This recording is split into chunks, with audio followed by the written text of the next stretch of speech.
नमस्कार। तो दोस्तों, आज की इस वीडियो में हम डिस्कस करेंगे आचार्य रामचंद्र शुक्ल जी के प्रमुख कथनों के बारे में। तो जो ये वीडियो है, इससे पहले हमने इसके 4 पार्ट्स को डिस्कस कर लिया है। अगर अभी तक आपने उन पार्ट्स को नहीं देखा है तो आप उन्हें भी देख सकते हो। उनका लिंक आपको डिस्क्रिप्शन बॉक्स में मिल जाएगा। वहाँ पर इसकी प्लेलिस्ट होगी, वहाँ पर जाकर आप इन्हें देख सकते हो। इसी के साथ अगर आपको इस वीडियो का PDF चाहिए तो आप हमारे टेलीग्राम और व्हाट्सएप ग्रुप के साथ भी जुड़ सकते हो। उनका लिंक भी आपको डिस्क्रिप्शन बॉक्स में मिल जाएगा। तो चलिए आज की वीडियो को शुरू करते हैं। तो आज की वीडियो का जो पहला कथन है वो है 63। पूछा गया है, भाषा की कसौटी पर यदि ग्रंथ को कसते हैं तो और भी निराश होना पड़ता है, क्योंकि वह बिल्कुल बेठिकाने हैं, उसमें व्याकरण आदि की कोई व्यवस्था नहीं है। तो जो ये कथन कहा गया है आचार्य रामचंद्र शुक्ल के द्वारा, ये कहा गया है पृथ्वीराज रासो के लिए। जो ये ग्रंथ है ये चंद्रवरदाई का ग्रंथ है। याद रखिएगा, ये क्वेश्चन इंपॉर्टेंट है, परीक्षा में से कई बार पूछा जाता है। अगला जो कथन है ये है 64। पूछा गया है, विद्यापति के पद अधिकतर श्रृंगार के ही हैं, जिनमें नायिका और नायक राधा कृष्ण हैं। तो ये कथन भी इम्पॉर्टेंट है। यहाँ पर जो आचार्य रामचंद्र शुक्ल जी कहना चाहते हैं कि जो विद्यापति थे यह एक श्रृंगारिक कवि थे।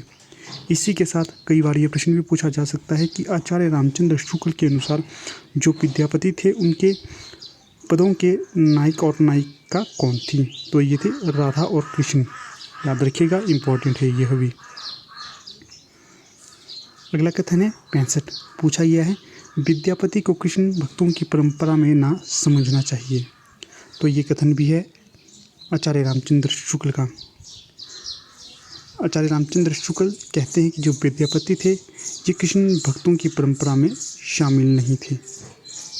दोस्तों, अगर आपको ये वीडियो अच्छी लगती है तो इसे लाइक, शेयर और चैनल को सब्सक्राइब जरूर कीजिएगा। जो आज का हमारा वीडियो है इसके लाइक का टारगेट हम रखते हैं। इसके लाइक का टारगेट होगा 20। आप मेरे टारगेट को कंप्लीट करने के लिए जो वीडियो को ज़्यादा से ज़्यादा लाइक और शेयर कीजिएगा। तो चलिए अगला क्वेश्चन देखते हैं। अगला क्वेश्चन है 66। पूछा गया है, आध्यात्मिक रंग के चश्मे आजकल बहुत सस्ते हो गए हैं। तो जो ये कथन है ये है मोस्ट इम्पॉर्टेंट दोस्तों। तो ये एंटी नेट में अक्सर पूछा जाता है। तो जो ये कथन है कि आध्यात्मिक रंग के चश्मे आजकल बहुत सस्ते हो गए हैं, तो कई बार पर ये पूछा जाता है कि ये कथन किसका है और किसके प्रति है।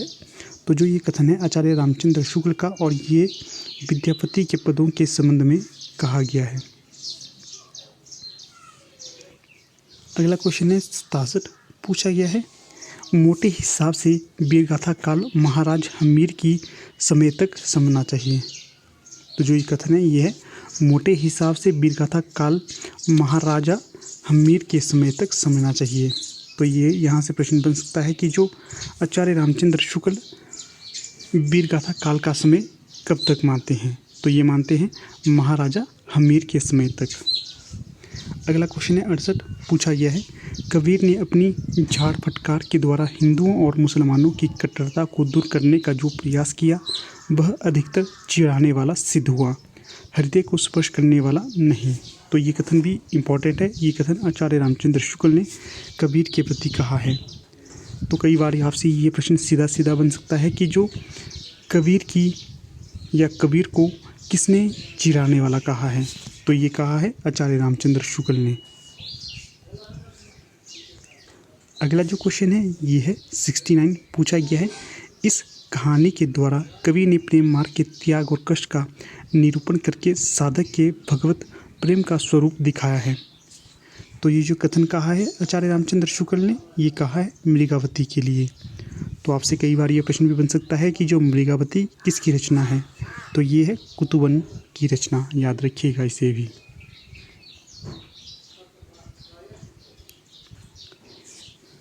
आगे है, आचार्य रामचंद्र शुक्ल के अनुसार मलिक मोहम्मद जायसी के गुरु का नाम शेख मोहिदी या मोहिउद्दीन था। ये भी इम्पोर्टेंट है, बन सकता है कि जो शुक्ल जी के अनुसार जायसी के गुरु का नाम क्या था? तो ये था शेख मोहिउद्दीन। अगला क्वेश्चन है 70। पूछा गया है, प्रेम गाथा परंपरा में पद्मावत सबसे प्रौढ़ और सरस है। तो ये कथन भी आचार्य रामचंद्र शुक्ल का है, और ये है पद्मावत ग्रंथ के प्रति। दोस्तों, हमारी टीम के द्वारा एक टेस्ट सीरीज को लॉन्च किया गया है, जिसमें आपको टॉप 5 टेस्ट मिलेंगे। ये जितने भी टेस्ट होंगे ये सभी उच्च श्रेणी के होंगे। जो ये टेस्ट सीरीज होगी ये language teacher, net, JRF, TGT, PGT इत्यादि सभी हिंदी साहित्य की परीक्षा के लिए महत्वपूर्ण होगा। जो ये टेस्ट सीरीज होगी ये हिंदी साहित्य के संपूर्ण सिलेबस से संबंधित होंगे। इसके साथ ही यहाँ पर कुछ जीके के क्वेश्चन भी आपको उपलब्ध करवाए जाएंगे। अगर आप इस टेस्ट सीरीज को परचेज करना चाहते हो तो आप यहाँ पर दिए गए नंबरों से संपर्क कर सकते हो। यहाँ पर आपको कॉल नहीं करना है, सिर्फ व्हाट्सएप मैसेज करना है। अगला जो पंक्ति है तो ये है 71। तो आचार्य रामचंद्र शुक्ल जी कहते हैं कि यही प्रेम मार्गी सूफी कवियों की प्रचुरता की समाप्ति समझनी चाहिए।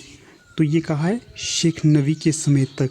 जो शेख नबी के समय तक आचार्य रामचंद्र शुक्ल मानते हैं कि यहाँ तक प्रेम मार्गी सूफी कवियों की प्रचुरता समाप्त हो जाती है। तो यहाँ पर शेख नबी की जगह नदी हो गया है, इसे सुधारिएगा। यहाँ पर शेख नदी नहीं शेख नबी होगा।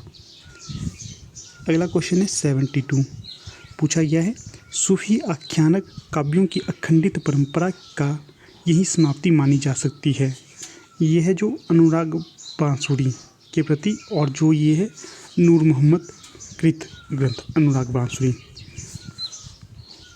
अगला क्वेश्चन है 73।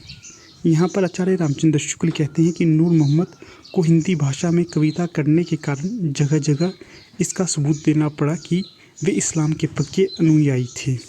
तो ये कथन भी आचार्य रामचंद्र शुक्ल का ही है। अगला कथन है 74। इस परंपरा में मुसलमान कवि हुए हैं, केवल एक हिंदू मिला है। आचार्य शुक्ल ने किसकी तरफ इशारा किया था? तो जो सूफी काव्य परंपरा में इकलौते हिंदू थे तो ये थे आचार्य रामचंद्र शुक्ल के अनुसार सूरदास। तो जो ये सूरदास थे ये इकलौते सूफी परंपरा में काव्य रचना करने वाले हिंदू थे। अगला क्वेश्चन है 75। पूछा गया है जनता पर चाहे जो प्रभाव पड़ा हो, पर उद्गद्दी के वक्त शिष्यों ने सुंदर सुंदर पर्दा द्वारा जो मनोहर प्रेम संगीत धारा बहाई, उसने मुरझाए हुए हिंदू जीवन को सरस और प्रफुल्लित किया। तो जो ये कथन आचार्य रामचंद्र शुक्ल ने कहा था ये बल्लभाचार्य जी के लिए कहा था। अगला कथन है 76।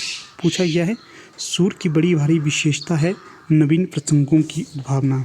तो यहाँ से सीधा सीधा प्रश्न बन सकता है कि आचार्य रामचंद्र शुक्ल के अनुसार सूर की बड़ी भारी विशेषता क्या है? तो ये है उन्होंने नवीन प्रसंगों की उद्भावना की थी।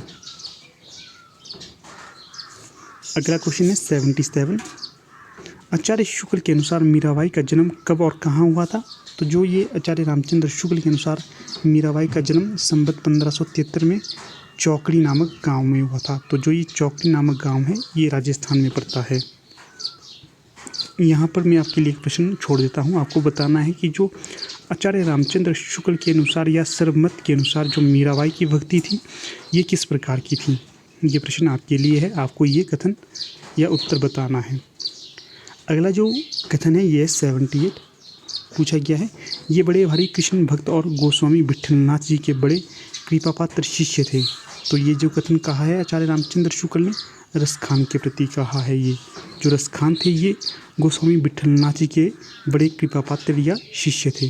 प्रश्न यहाँ से ये भी बन सकते हैं कि जो रसखान के गुरु कौन थे? तो ये थे विट्ठलनाथ। अगला क्वेश्चन है 79। पूछा गया है इन भक्तों का हमारे साहित्य पर बड़ा भारी उपकार है। तो ये जो आचार्य रामचंद्र शुक्ल ने कथन कहा है ये कहा है कृष्ण भक्त कवियों के प्रति। अगला क्वेश्चन या कथन है 80। पूछा गया है आचार्य शुक्ल ने केशवदास को भक्ति काल में सम्मिलित किया है। यहाँ से सीधा सीधा प्रश्न बनता है दोस्तों, ये प्रश्न इंपॉर्टेंट है। प्रश्न बनता है कि आचार्य रामचंद्र शुक्ल के अनुसार केशवदास को किस काल में रखा जाता है? तो आचार्य रामचंद्र शुक्ल के अनुसार केशवदास को रखा जाता है भक्ति काल के अंतर्गत।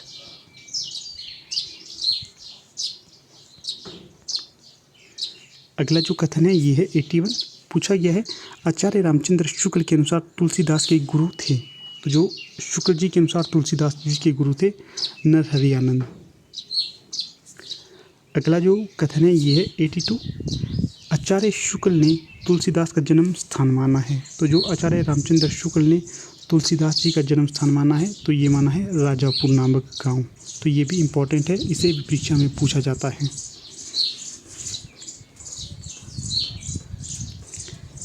अगला है 83, रामचरित मानस को लोगों के हृदय का हार किसने कहा है? तो रामचरित मानस को लोगों के हृदय का हार कहा है आचार्य रामचंद्र शुक्ल के द्वारा ही। अगला कथन है 84, पूछा गया है गोस्वामी जी की भक्ति पद्धति की सबसे बड़ी विशेषता है उसकी सर्वांग पूर्णता। रामचरित मानस में तुलसी केवल कवि रूप में ही नहीं उपदेशक के रूप में भी सामने आते हैं। तो ये कथन भी आचार्य रामचंद्र शुक्ल का ही है। अगला कथन है 85, गोस्वामी जी के रचे 12 ग्रंथ प्रसिद्ध हैं जिनमें 5 बड़े और 7 छोटे हैं। तो यहाँ से भी प्रश्न बन सकता है कि जो गोस्वामी जी थे, तुलसीदास जी थे, उनके कितने ग्रंथ रचे हुए प्रसिद्ध हैं? तो ये हैं 12 ग्रंथ जिसमें 5 बड़े हैं और 7 छोटे हैं। अगला कथन है 86, कथन है प्रेम और श्रृंगार का ही ऐसा वर्णन जो बिना किसी लज्जा और संकोच के सबके सामने पढ़ा जा सके गोस्वामी जी का है। इम्पॉर्टेंट है ये कथन भी। कथन है कि प्रेम और श्रृंगार का ही ऐसा वर्णन जो बिना किसी लज्जा और संकोच के सबके सामने पढ़ा जा सकता है, वो किसका वर्णन है, किसका पद है? तो ये हैं गोस्वामी जी के पद। अगला है 87, हम निसंकोच कह सकते हैं कि यह एक कवि ही हिंदी को प्रौढ़ साहित्यिक भाषा सिद्ध करने के लिए काफ़ी है। तो ये कथन भी मोस्ट इम्पॉर्टेंट है। तो ये कथन कहा है आचार्य रामचंद्र शुक्ल ने तुलसीदास जी के लिए। कथन को फिर से पढ़ते हैं, हम निसंकोच कह सकते हैं कि यह एक कवि ही हिंदी को प्रौढ़ एवं साहित्यिक भाषा सिद्ध करने के लिए काफ़ी है। तो ये कथन भी है इम्पॉर्टेंट, इसे कहीं पर नोट करिएगा। तो ठीक है दोस्तों, आज की वीडियो फ़िलहाल इतनी ही। आप लोग अंत तक बने रहे, इसका बहुत बहुत धन्यवाद।